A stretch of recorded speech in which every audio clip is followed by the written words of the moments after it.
میں یہ عرض کر رہا تھا کہ ہاں اندھی عقیدت نا، تو دیکھو نبی صلی اللہ علیہ وسلم نے بھی مسئلہ سے کام لیا، تو ہمارے ہاں جو ہے نا عمل کو نہیں فوکس کیا جا رہا، جذباتیت کو فوکس کیا جا رہا ہے. کون دھڑلے سے ممبر پہ حق بیان کرتا ہے، چاہے اس سے آگ لگ رہی ہو، نیگیٹیوٹی پھیل رہی ہو، معاشرے میں فساد پھیل رہا ہو، اس کو نہیں دیکھا جاتا.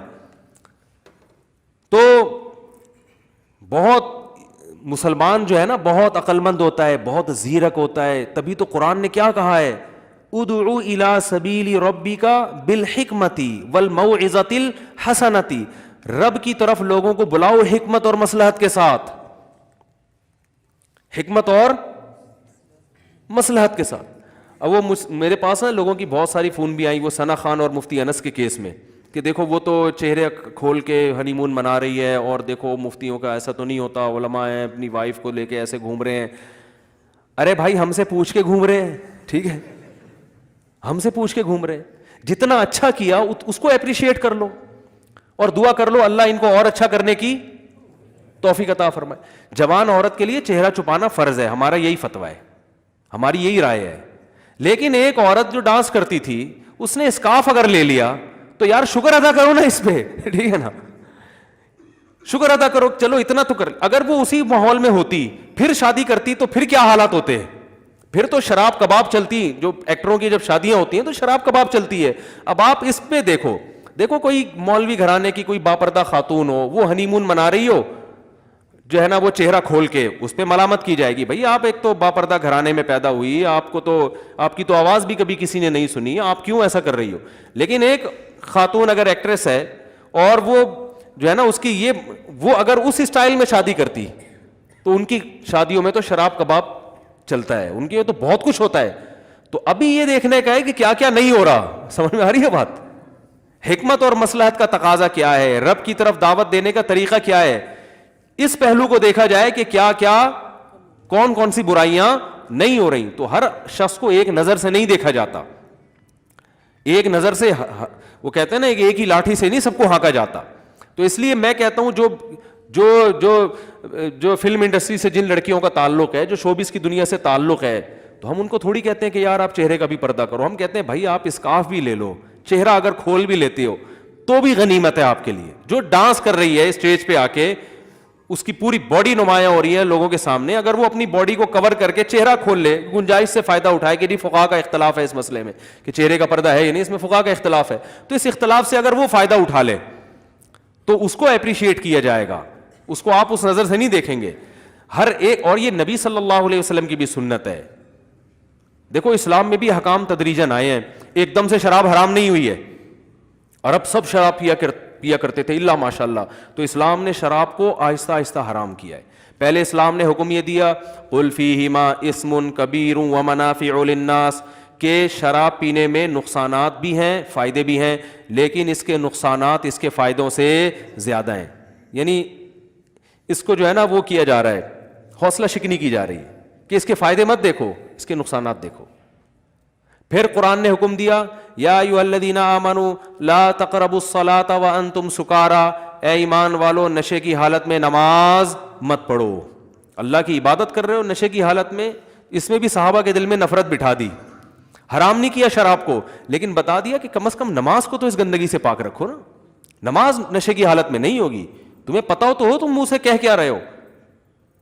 جب اس سے مانوس ہوئے پھر تیسرا حکم آیا انما الخمر والمیسر والانصاب والازلام رجس، اے ایمان والو شراب جوا یہ سب نجس ناپاک چیز ہے، فاجتنبوہ چھوڑ دو اس کو. تو اس اسٹیج پہ آگے کیا ہوا ہے کہ مدینہ کی گلیوں میں شراب کے مٹکے توڑے گئے اور بہا دی سب نے. تو اسلام تو چینج نہیں ہوگا، اسلام تو ایک جیسا رہے گا، لیکن داعی کا کام یہ ہوتا ہے کہ جب کسی کو دین کی طرف لے کر آ رہا ہے تو لانا ہے یا دین سے دھکے دے کے نکالنا ہے، اس کو بھگانا ہے. نبی صلی اللہ علیہ وسلم نے فرمایا بشروا ولا تعسروا یسروا ولا تعسروا. آپ صلی اللہ علیہ وسلم نے ایک صحابی کو بھیجا، غالباً یمن میں بھیجا تھا مبلغ بنا کے، تو آپ نے فرمایا یسروا ولا تعسروا، لوگوں کے لیے آسانیاں پیدا کرنا، تنگی پیدا مت کرنا، تنگیاں نہیں پیدا کرنا. بشروا ولا تنفروا، اور یہ بھی فرمایا ایسا کام نہ کرنا کہ لوگوں کے دل میں اسلام سے نفرت بیٹھ جائے. نہیں آ رہی بات میرا خیال ہے. ایسا کام نہ کرنا کہ لوگ اسلام سے. اور آپ نے کیا فرمایا, حضرت صحابی کا نام ذہن سے نکل گیا جن کو یمن کا گورنر بنا کے بھیجا تھا, معاذ بن جبل رضی اللہ تعالیٰ عنہ, تو ان کو بھیج رہے ہیں. اب دیکھو وہاں بھی کیسا زبردست آپ کا حکمت والی بات کی آپ نے, فرمایا کہ ان سے کہنا کہ ہم تم سے زکوٰۃ لیں گے, یؤخذ من اغنیائہم ویرد الی فقرائہم. ایسا نہ ہو وہ زکوٰۃ کو ٹیکس سمجھنا شروع کر دیں کہ یار یہ کمانے کا نیا دھندا شروع ہو گیا, بھائی واہ بھائی واہ, اب ہم مالداروں سے کیا لیا جا رہا ہے. اسلام یعنی مسلمانوں نے حضرت معاذ کو گورنر بنا کے بھیجا, علاقے کا گورنر, اب انہوں نے مالداروں سے ٹیکس لینا شروع کر دیا, تو اس سے زکوٰۃ کو یہ جرمانہ سمجھیں گے, اسلام سے قریب آنے کے بجائے کیا ہو جائیں گے, بولو نا یار, دور ہو جائیں گے. تو آپ صلی اللہ علیہ وسلم کو اللہ نے یہ بھی اختیار دیا تھا کہ آپ ان سے زکوٰۃ لیں اور مدینہ کے غریبوں میں بانٹ دیں, یہ اختیار تھا آپ کو. لیکن آپ نے فرمایا نا نا نا نا, ایسا نہیں ہوگا. ان کے دل میں وہم ہو سکتا ہے کہ ہم ان سے زکوٰۃ اپنے فائدے کے لیے لے رہے ہیں, اپنے غریبوں اپنی قوم کے لیے. فرمایا حضرت معاذ کو ان سے کہنا کہ جو زکوٰۃ اسلام کا فریضہ ہے نا وہ تم سے لیا جائے گا, تمہاری ہی قوم کے غریبوں میں بانٹا جائے گا. کتنی مصلحت ہے یار, کتنی حکمت ہے. یؤخذ من اغنیائہم, ان کو بتا دینا تمہارے مالداروں سے لے کے تمہارے ہی غریبوں کی طرف لوٹائی جائے گی, تمہاری قوم کو فائدہ پہنچانے کے لیے, یہ ہمارا فائدہ نہیں ہے اس میں. اور حضرت معاذ ابن جبل جو تھے, ان کو بھی آپ اپریشیٹ کر رہے ہیں. کیسے اپریشیٹ کر رہے ہیں, کیونکہ اب ان کو اپنے آپ سے دور کر رہے ہیں نا. یہ تو چاہتے تھے مدینہ میں نبی کے ساتھ رہیں, ان کو یمن بھیج رہے ہیں, تو اب مبلغ کو بھی تو موٹیویشن چاہیے نا کہ بھائی میرے ذمہ اتنا مشکل کام. تو ان کا ہاتھ اپنے ہاتھ نے پکڑ کے فرمایا, یا معاذ احبک فی اللہ, میں تجھ سے اللہ کی خاطر محبت کرتا ہوں.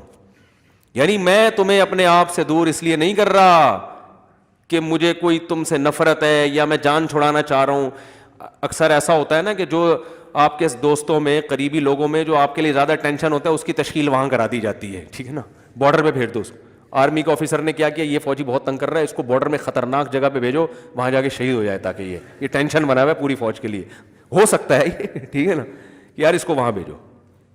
تو میں تمہیں اس لیے نہیں بھیج رہا, میں تمہیں سے اللہ کی خاطر محبت کرتا ہوں. تو یہ ساری حکمتیں بھائی قریب کیا جا رہا ہے, ایسے وعیدیں سنا کے ڈرا دھمکا کے اسلام سے دور تھوڑی کرنا ہے.